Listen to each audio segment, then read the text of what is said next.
Hi guys, and welcome back to my channel. My name is Ayanda Shongwe, and if you're new here, please subscribe and become a member of my beautiful family. And don't forget to comment, like, subscribe. Please subscribe. Yes. So today I'm doing another story time. I've been wanting to do this story for ever since I started my channel, and I've been delaying. I don't know why, but well, I know why, but I've been delaying doing the story time. So I thought, you know what, let me just do it and get it over with. Because I think I need to do it. Not only for me, but for someone who's maybe going through what I went through now.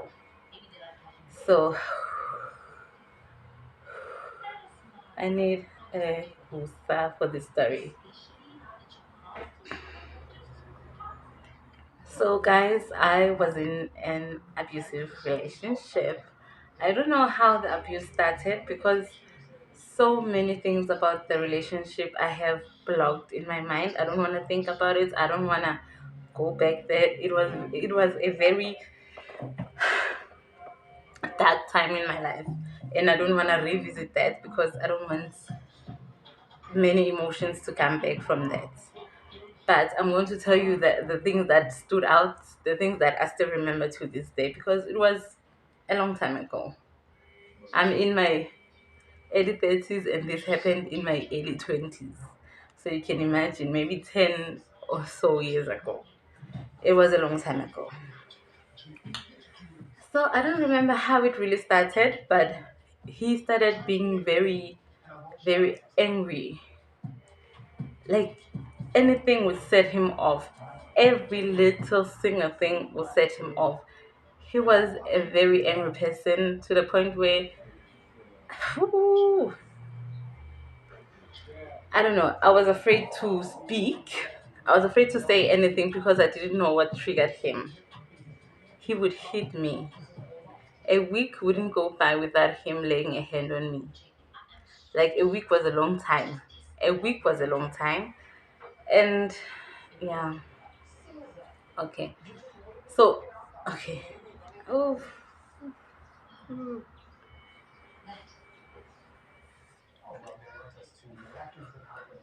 he would hit me to a point where he had a wire hanger. He straightened a wire hanger and he used to like hang it in just by his bed, so I would know it's there. If I want to say something, I must think first because the wire hanger will do its thing on my body. So that was this type of relationship I was in. So I'm gonna tell you a few incidents that happened and how we broke up, and but it was hectic. It was a dark relationship. I think that relationship is the I don't know. It made me the way I am today. I don't trust. I don't believe when a person says they love me. Like I'm just I don't know. I don't know. That relationship ruined me, and it ruined like it's still okay. So the first incident that I want to talk about, we were out. It was me, my sister, his friend, and him. Obviously, we went out to a place, a shipinyana in Soweto. So we went there. We were drinking and stuff. Everything. The abuse had already started. I was in an abusive relationship that I knew for sure. So now we were drinking, me and my sister and his friends. Fine, we're having fun. Like it's nice. I was there were days when he was good. So that was one of the days. Also I thought. That was one of the days because when we were with people, you wouldn't tell. People didn't know until I told them. You wouldn't know what was happening behind closed doors because he was that psycho. He was so psychotic because during the people, I would even myself be like, is this you? Is this really you?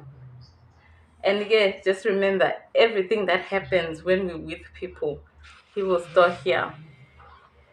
Because Mina, I'll be free and say, okay, today is a good day. He's fine. He's fine. Kanta, he's recording. And when we get back to his house, we'll be like, wire hanger. Okay. So this day we were out with his friend and my sister drinking. So I wanted to use the toilet. So I went in the toilet. So the setup of the restroom were like there was one door. We all go in the door, and then they were separate like female male toilets. So we all go in one door, and then there were two doors inside the room. I don't know if I'm explaining it right, but yeah. So I went in the door, went to the female side of the restroom and did my thing. I didn't know that after I went in, some random guy went in to go do his business. Fine. The night went on, we carried on, and we went back home. When we get home, I walked in first to his house. We were not living together. I walked in first to his room, and he was coming behind me because he was just saying bye to his friends and stuff. As I was walking, not minding, like not thinking, because the day was good, everything was good. I'm walking in like happy because today was gonna be a good day. Tonight was gonna be a good night. The wire hang was not gonna work tonight because tonight was a good night. I behaved, I know. I didn't say anything out of 10. I know. Like today is gonna be a good day. As I was walking in, there was a step down. As I was stepping down, I could feel something hitting me here. Like I couldn't understand what was going on. Going on. I couldn't understand what was going on, but when I turned around, I realized he was holding a belt. So he was hitting me with a belt, and over, like he was behind me, so he was car. And then this thing, you see, there's a belt, there's a chest band, and then there are belts that have this sharp thingy, metal thingy, sharp metal thingy. So he hit me with that thing here on my forehead.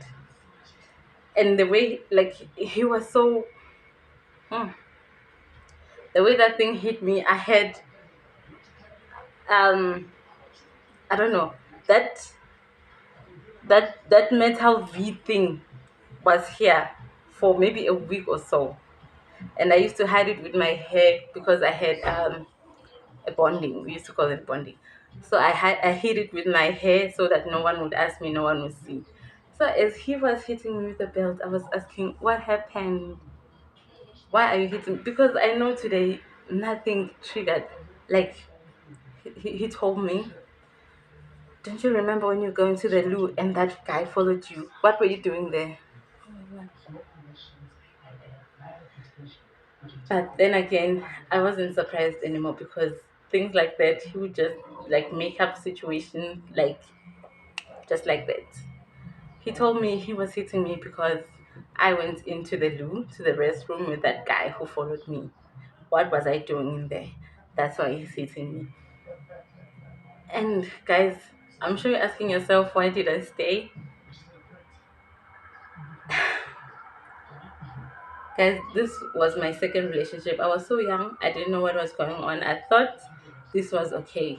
Well, I knew this was not okay, but I thought he was gonna, like, I thought he was gonna change because he could see that I thought he was gonna change.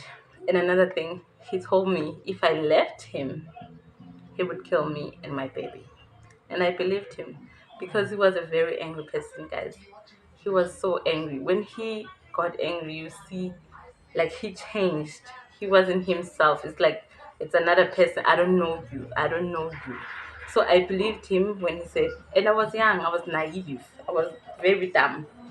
I believed him. So that's why I stayed. If you tell anyone or if you leave me, I'm gonna kill you and your baby. I think maybe I would have left if he said he was going to kill me alone. Maybe I would have said, it's fine, do it. But my baby, my innocent little child, doesn't know anything and she's going to die because of me, because of the choices I made. So I stayed in that relationship.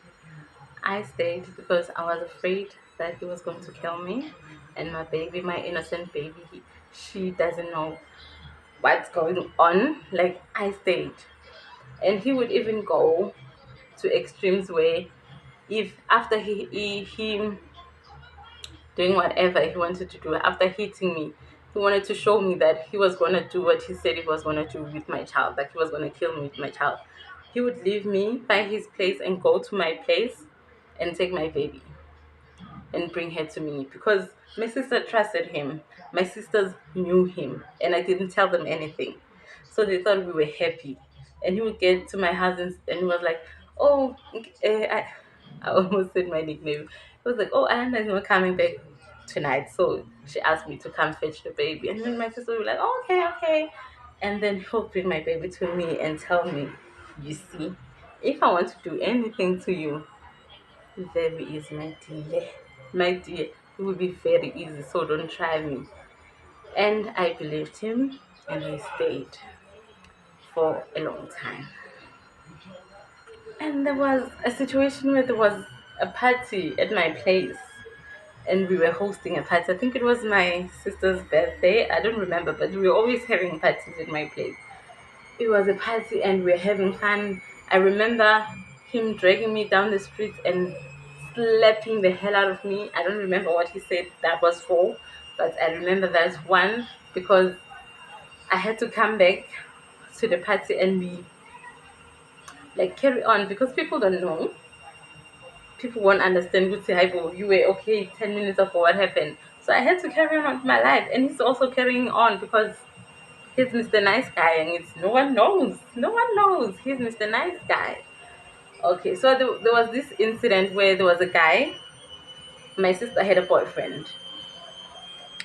So my sister's boyfriend came with some guys to my place, and then we were drinking, having fun. In there was a guy who was interested in me, and okay, nothing happened. There was a guy who was interested, and he told me, but I was like, because I knew. Gandhi, the guy asked for my number from my sister's boyfriend, and my sister's boyfriend gave him my number. The guy called me. Oh, Gandhi, I'm with this thing. He came to my house. Uzong check. Uzong check. We were standing outside when my phone rang. And dare not answer your phone when it rings when you're with him. World War III. So I was standing there. He was like, answer your phone. And because I don't know the numbers I don't know the numbers, I answered the phone because I don't know who's calling. I'm not thinking it's a boy because I don't give up my number because I know the repercussions. So I don't give up my numbers. So I'm answering my phone, hello, and he took my phone loudspeaker. Then the guy was like, hi, how are you? Oh. And then he answered, and when he got angry, he would stutter and he was like, ufunani? Ufunani? And then the guy was like, wenzani? Waphendula ifoni intombazane.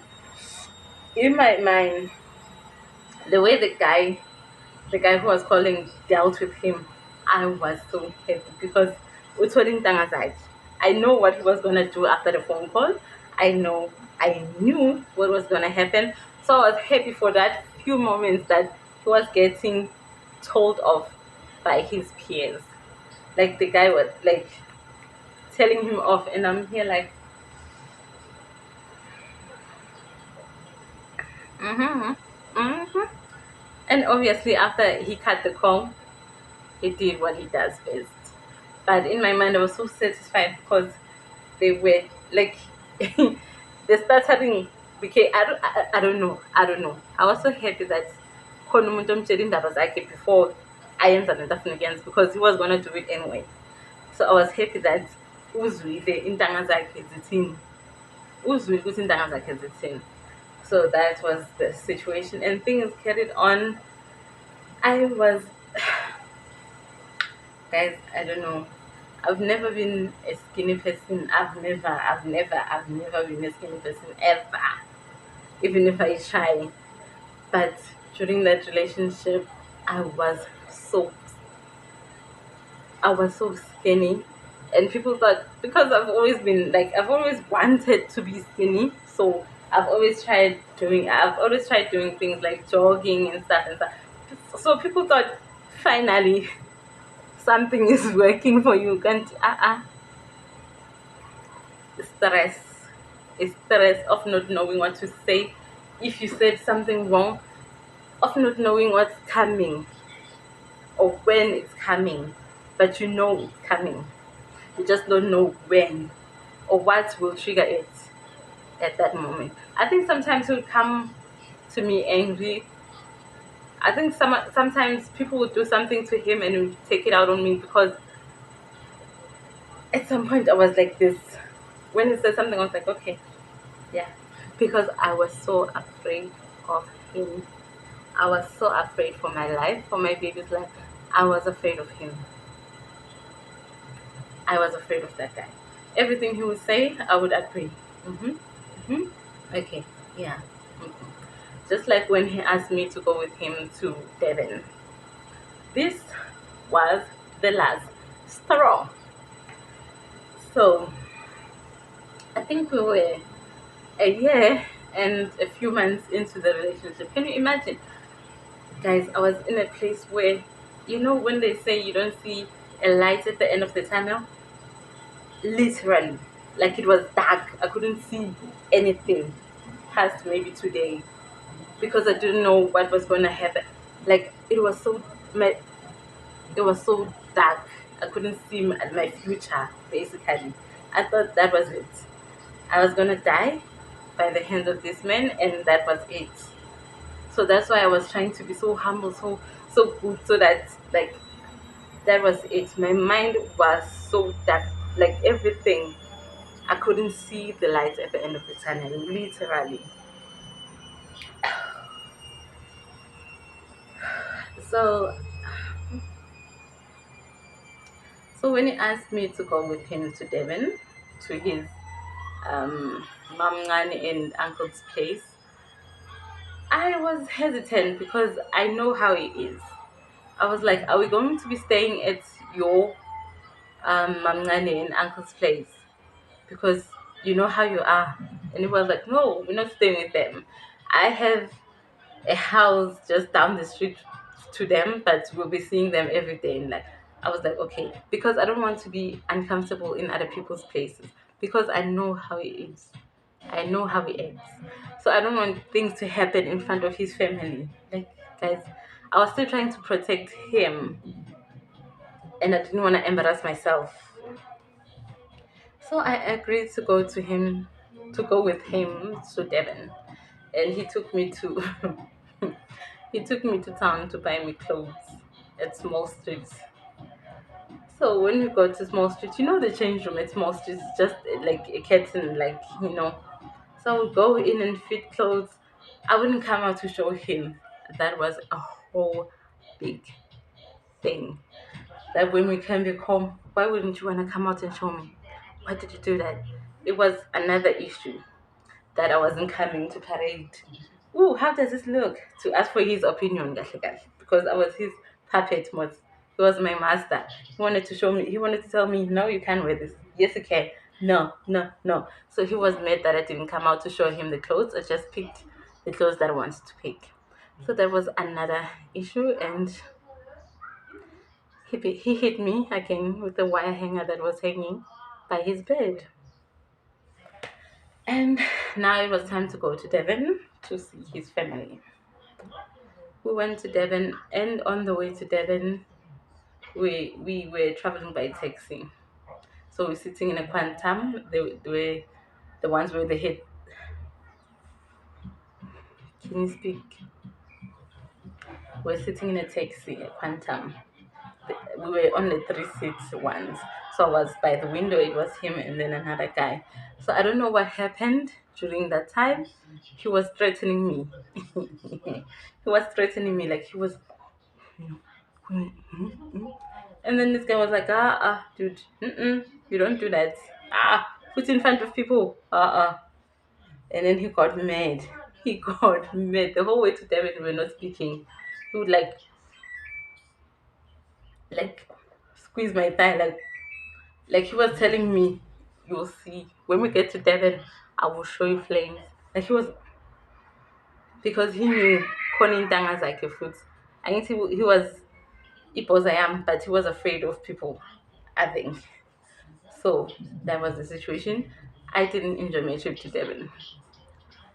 He started threatening me. He was gonna do this and that, and then the whole way he was squeezing my thigh, like showing me that once I get you alone, once I think he was getting a high of doing that. I think he was getting a high of seeing me scared or something because there is no way. There is no way, guys. There is no way. There is no way. There is no way. That's not normal. So when we got to Devon, to his place, only to find out that we were staying there at the house with his uncle, aunt, and three cousins, two girls and one boy. The girls were around my age, and the boy was younger. So I was happy with his cousins because they were so welcoming, and the girls were right about my age. So we were vibing. It was nice. It was cool. I was happy. I wasn't happy about the living situation because we had to stay in the same house with this crazy maniac. Like, I didn't know what to expect because I know him, and I don't want him to do anything to me in front of his family, guys. Can you imagine? Sleti wonky drama sekolila. But I was happy with his cousins. They were so nice. So nice. In fact, they decided to on the 16th, no, 15th of December. We went there in December. On the 15th, the cousins were like, we'll visit. The cousins wanted to go and visit one of their friends. So obviously they can't leave me alone. They took me with them. We went to visit the friend. It was nice. Like, oh, excuse me. It was nice. Like, having fun away from him was the best time ever. Every time I was away from him, I could breathe because like I could breathe. And this time I felt safe because I was with his cousins. So I know he knows I'm not doing anything wrong. So I know when I get back home, nothing is gonna happen because I'm not doing anything wrong. I'm with your cousins. Even if I'm trifling like that, I wouldn't do anything with your cousins. I'm in a place I don't know. I'm with your cousins. Why would I do anything dodgy? But no, no, no, no, no. That's not how that person's mind worked. He called me every 10 minutes. Literally, we were gone for maybe 5 hours. I got maybe, okay, I'm about to exaggerate, but got maybe 100 calls from him asking me, when are you coming there? What are you doing there? Dude, I'm with your cousins. I'm with your cousins. I know my 6 one is fed. With your cousins, and I went like, I don't know anything, I don't know anyone. I'm with your cousins. What could I possibly be doing? But he would call every 10 minutes asking me, when are you coming back? What am I doing? What? Until I decided to. I told the cousin, no, can we go back? Because now they could see every time he called, they could see he was calling. So they understood. They were like, no, let's go back anyways. We're done. We went back. When we got back, I was still on a high because I wasn't with him for the last 5 hours, so I was happy. My mind was free, like I was on cloud nine, and we're having drinks, and it was nice until we got back home. And then he took me to the room. He was like, "What were you doing the whole day? Why didn't you come back?" I was like, and I think I laughed because I was so drunk. I was drunk. I was like, "Oh, what could I possibly have done in that 5 hours with your cousins with me? What could I?" And then without, okay, I knew he was crazy, but I didn't think he would do that. Love is con. Kwamalume wakhe, like I think he would have had more respect for his uncle's place, but he did what he did best. And because I had it so well, I wasn't making a scene. I wasn't crying loud. No one knew what was going on because we were in a room. He was doing what he was doing, and I was being quiet because I didn't want people to know what was happening. But it was the 15th of December. I decided that day that today, today is today. I told him I'm leaving. I'm going back home tomorrow. We're supposed to come back after New Year's. So we're supposed to stay for Christmas and New Year's Eve and come back the next year. And I told him, I'm going back home tomorrow alone. He was like, no, you can't go back there. I won't let you. And I'm like, I'm going to ask your uncle for money for taxi because I wasn't working, guys. I was dependent on him. I was like, I'm going to ask your uncle for transport money. And if he asks me why do I want transport money from him, I'm going to tell him why. I'm going to tell him that you just hit me and I want to go home. That's how he agreed to give me money to go back home. Then he was like, no, you have to go tell them yourself that you're leaving early, but I'll give you the money, okay? So, okay, at that point, I thought I was done, but in my mind, I knew I wasn't done because when he gets back to Josie, we're gonna carry on because he was gonna kill me and my baby if I left him. So I was like, okay, I'm done. I want to go home. But I knew I wasn't done until he was like, okay, you can go tell them yourself that you're leaving but I'll give you the money. It's okay. Then Masugum, I got up to leave and guys, I'm laughing. I don't know why I'm laughing, but I think it's funny now, but it's not funny. As I stood up to go tell the uncle and aunt that I'm leaving tomorrow, he was like, I don't know how to explain it, but he gave me the hamba kick. It was not like a hard kick. He wasn't kicking me. He was like,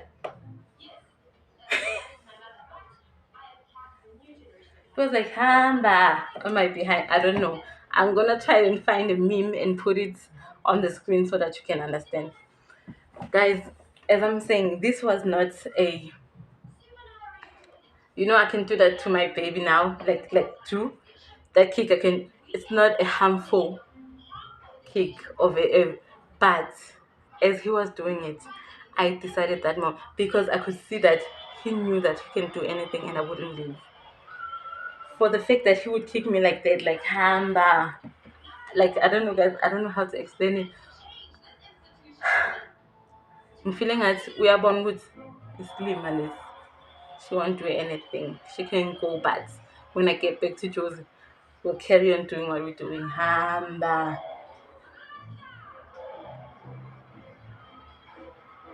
As he did the most to me. That guy did the most. Everything he wanted to do, he did. But that hammer kick, that was the straw that broke the camel's back. I was like, now it's fuck you, talk. Okay. I was like, now you done did it. You can do whatever you want to me. I don't care. But I didn't tell him at that moment. I just wanted to go back home. I just wanted to go back home. And then obviously I went and told the aunt and uncles that I'm going back home tomorrow. I didn't tell them why. I told them I'm going back home tomorrow. Like my sisters need me. Like I need to go back home tomorrow. And tomorrow was December the 16th. It was a holiday.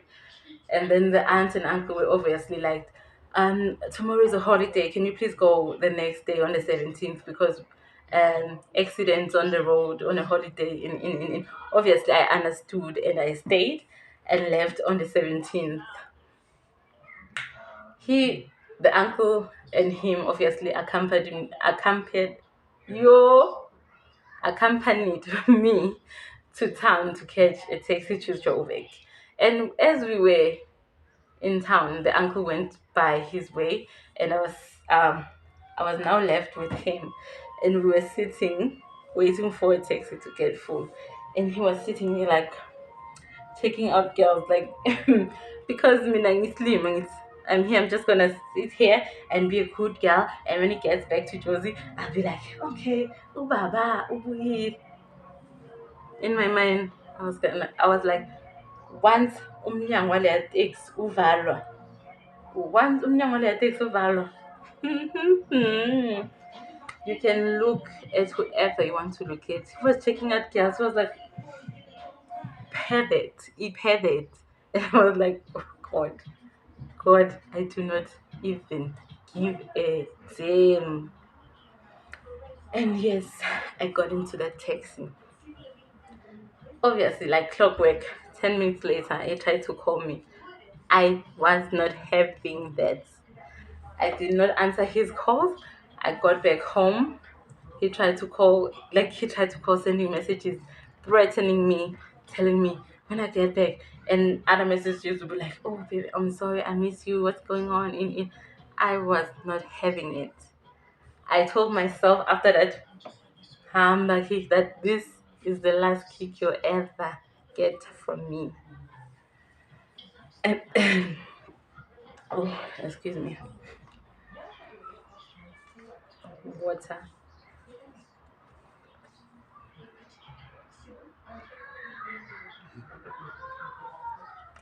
And then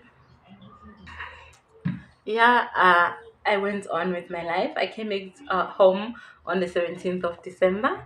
And then on New Year's Eve, we went to a family's friends. They were having a party for the New Year's Eve. So we went to that party. I'm having the time of my life because now I'm free. I can do whatever because I'm thinking he got the message. I'm thinking this is it. This is me. This is my freedom. This. And I was like having the time of my life.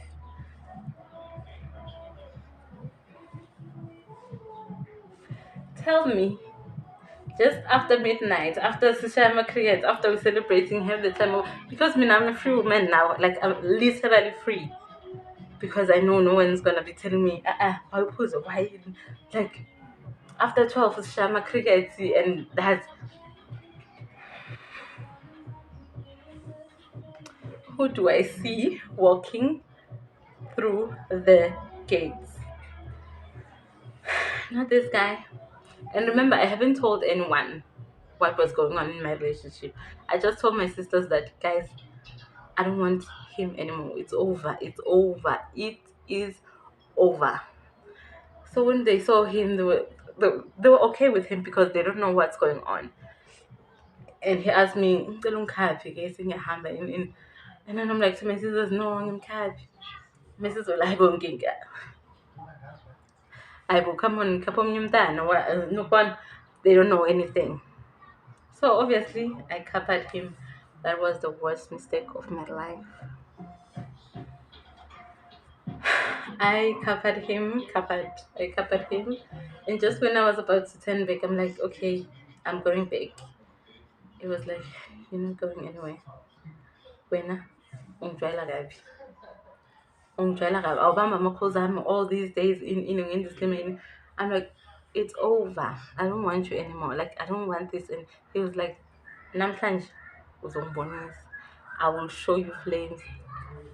Did he ever? Did he ever? I think he was leaving maybe 5 minutes walk from where we were at that point. He dragged me all the way to his house.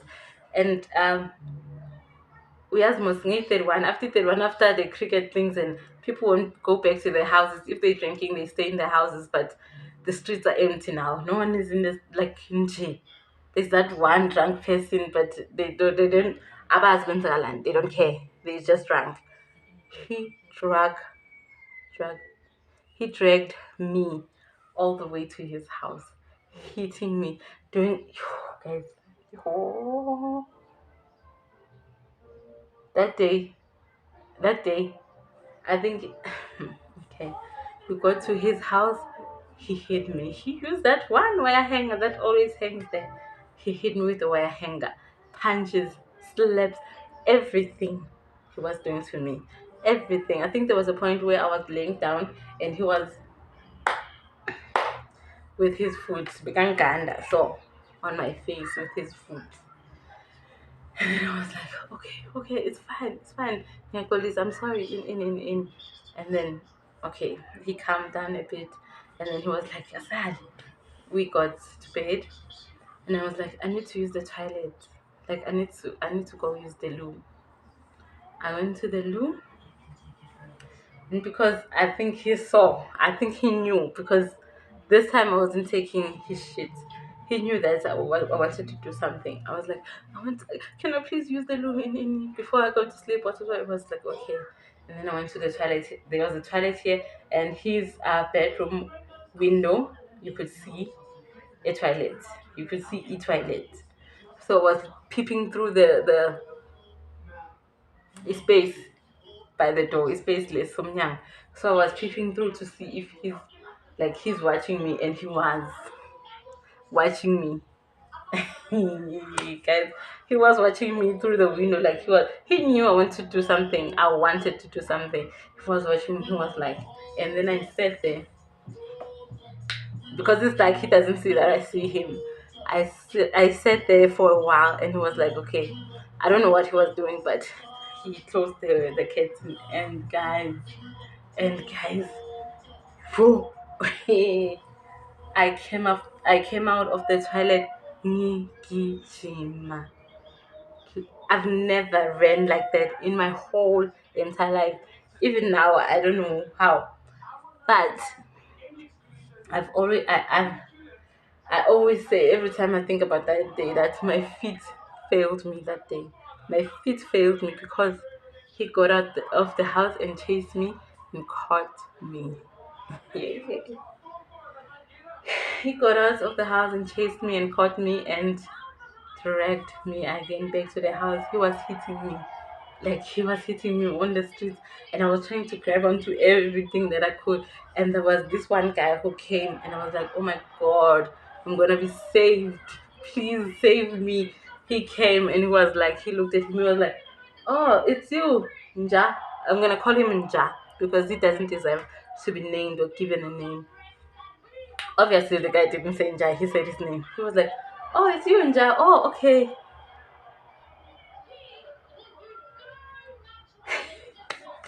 Guy is doing this to me. You can see what he's doing, and you're like, oh, it's you, Nja. Because you know him, it's fine. Because you know him, it's okay. I was like, oh, it's you, Nja. Ha, fed. And he went, and Nja dragged me back to his house.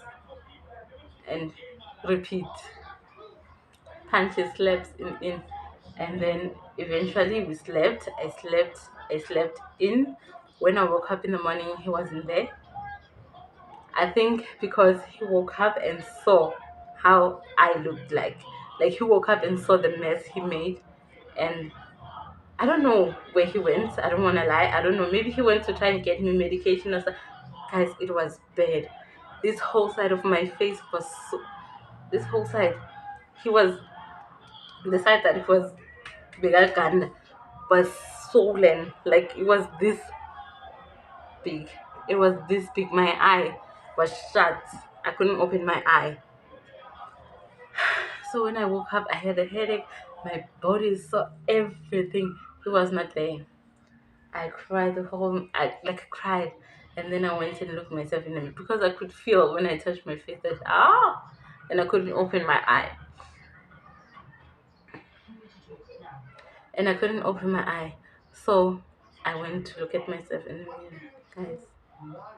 What I saw there.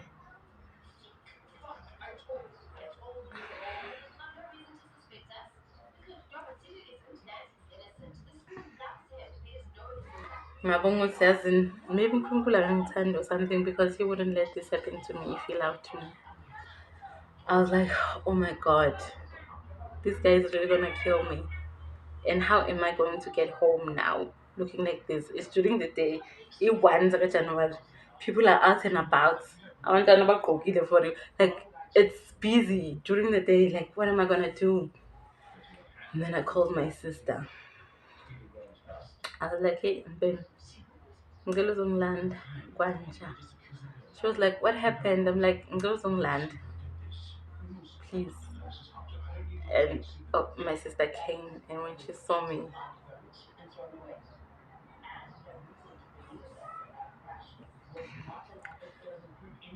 like words can't explain my sister's face when she saw me. She cried her eyes out, and then I had to take it go ahead and try to maneuver like so that I can go out and people not see and like people not look at me and ask questions. And so I like we went. Like I couldn't see obviously where I was going. I was holding on to my sister like for dear life. We went home. When we got home, my other sisters were like, dude, what happened? Then I sat them down and I told them everything from day one, from everything. I told them everything. This man has been doing this to me okay, not every day, but every week, basically. This was what I was going through, and this and that and that and that. And my sisters were like, hi, bo, hi, bo. So you can't tell us. I'm like, he told me if I told anyone and if I left him, bezombulala. Mina, mtanam. So I couldn't take that chance, and I believed him. I believed him. I believed him. And obviously, my sisters were mad. Yo, my sisters were mad. They wanted to go to the police station to get him arrested. But I told him, no, it's fine. Just as long as he doesn't come near me again, ever. That's it. And he tried to come, and because he knew my sisters loved him, because they didn't know anything about what was going on, he tried to come and talk to my sisters. Were like, if you ever step your foot here, and my sisters don't take shit. Sorry to curse, but my sisters don't take nonsense. So that was the last time I saw that guy. That was the last time he ever. That was it for our relationship. Thank God, I told my sisters, and after that, I so wished I had told them very early because I didn't know that it would be this easy to get out. I so wished I had told them earlier, like first time. I wished I would have told them the first time. Like, guys, it would have saved me a whole lot of mental shit. Like my, but I was so happy that that was it. I was so happy to be getting my freedom back. I was so happy that I will be coming back to me. Like I was so happy to be rid of that relationship. Oh my god. Whew. Anyway, this was not a very nice story to tell. Like I wanted to tell the story a long time. Like I've been wanting to tell the story, but it was very hard for me, and I'm glad I just did it now. I'm glad I did it, and I'm so happy. I hope even if it touches one person and makes them see, okay, okay, okay. I hope no one is in this type of situation right now. I'm just praying that no one is in this type of situation that I just spoke about. But if there is someone who's in this type of situation, I hope this story reaches you and you get out now. Because you can get out no matter what, you can. You can. You can get out. I wish I got out early, but eventually I did. And I'm so glad I did. I'm so happy I did because now I don't know. I think that thing ruined me mentally because, like, that's a story for another day. But I'm so glad that I told this story today. It's very hard for me. It's a very hard story to tell, but I'm so glad I did. I hope I helped, not even if it's one person. I hope I have touched them and helped them with my story coming out of it. Guys, I'm a survivor of an abusive relationship, a very abusive relationship at that, mentally, physically, and I survived. I made it, and I'm now telling the story 10 or so years later, but I'm telling it now. And I think it's time to Wusa now. I think I deserve a very healthy, happy relationship now. It's about time. Yo, guys, ndiko ushile shem. But anyways, guys, thank you for watching, and I hope this story is inspiring to someone. That's all I can hope for. That's the main purpose of me telling this story. Anyways, thank you for watching, guys. Please don't forget to comment, like, subscribe, and become a member of my beautiful, very beautiful, independent family.